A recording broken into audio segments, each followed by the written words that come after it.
Okay, we'll start with the economy, of course. We are in a financial crisis right now.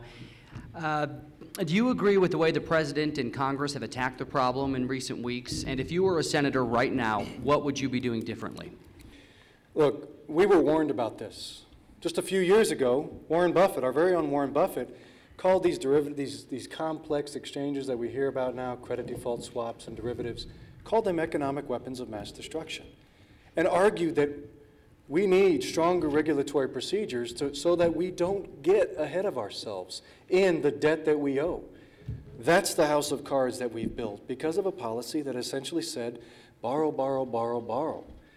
That we do face an economic problem right now, and that we do need an insertion of help. Because we've seen retirement savings go. We've seen right here in Grand Island, Nebraska, they've lost business opportunities because of the credit crunch. A $300+ million operation right here in Grand Island has been put on hold. Now, that was 300 jobs potentially for Grand Island, Nebraska. That's been put on hold. We face one of the most challenging and trying economic periods in our entire life.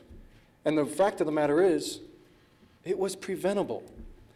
But a system in Washington is broken to the point where they just said, you know what, we're going to look the other direction and let Wall Street do whatever Wall Street wants to do. That's what we're paying for right now. Every time you see your economic future in danger, that's what we're paying for. Thank you.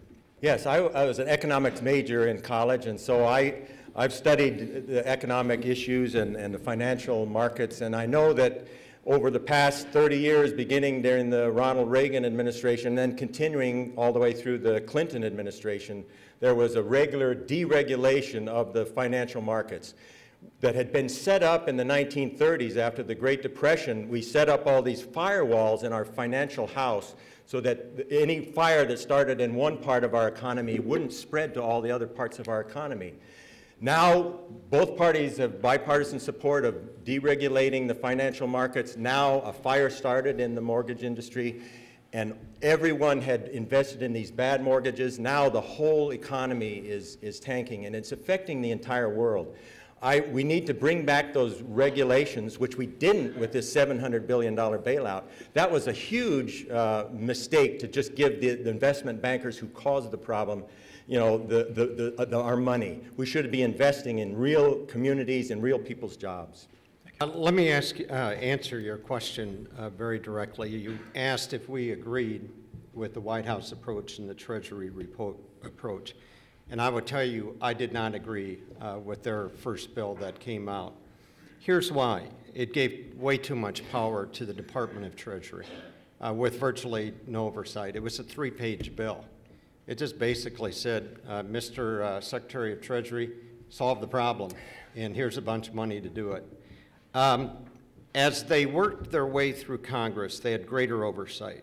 The Inspector General was put in charge, Special Inspector General, to provide oversight, the GAO, an oversight board. So it was a much better bill after it went through the congressional process. Final thing I'd say, though, folks, looking to the future, we have to have tougher regulations here.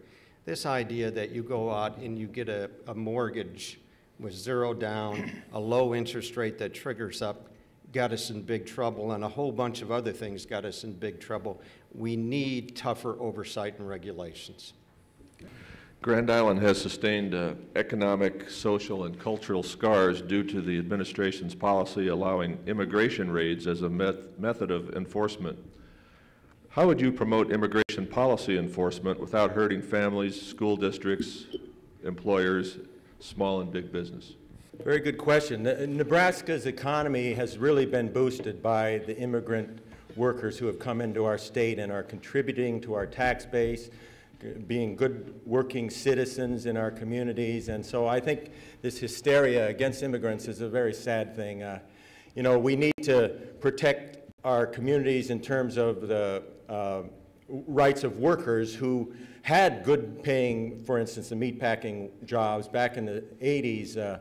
So many of the meatpacking plants were closed down in order to break the unions, and that was a sad period in our history, because a lot of good jobs for people in Nebraska communities were taken away. But it's the corporations, the big multinational corporations, who are making big money. They send buses down to Mexico and bring busloads of people. And so these hardworking people, I don't think we should be attacking the immigrants. We need to attack the system that encourages big businesses to profit off of workers with very few rights and very low pay. The raids will continue, and here's why. People have violated the law. We are all raised with this ethic: you don't violate the law. Now, is there a way to work with the federal government? Yes, but the raids will continue. I have an amnesty plan. We put it out months ago, actually, even before we kicked off the campaign.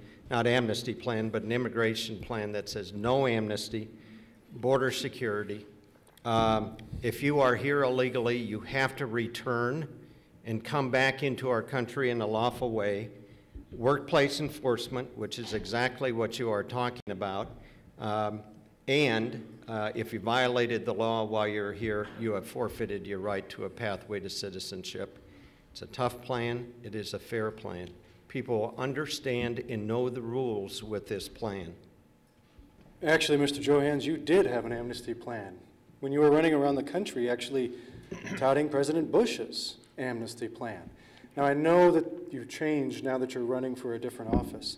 Look, the fact of the matter is we need consistent policy on this, because you're right. A system is broken.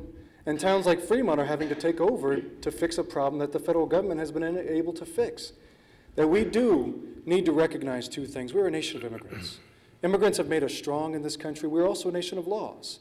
And laws have made us strong in this country. And can we have both things? Absolutely, we can have both things. We should have both things. But if there are employers who knowingly go hire illegally people that they can pay lower wages, that they can bring into this country, and they can actually take a profit, a greater profit for themselves than people who knowingly break the law, businesses who knowingly break the law, should be held accountable. It's what you and I would have to deal with, and yet we've turned the other way for too long and let corporations basically hire people illegally. So we do need to get tough on illegal immigration, we need to get tough on illegal hiring, and we need to get tough on an immigration system that is broken and serves actually nobody.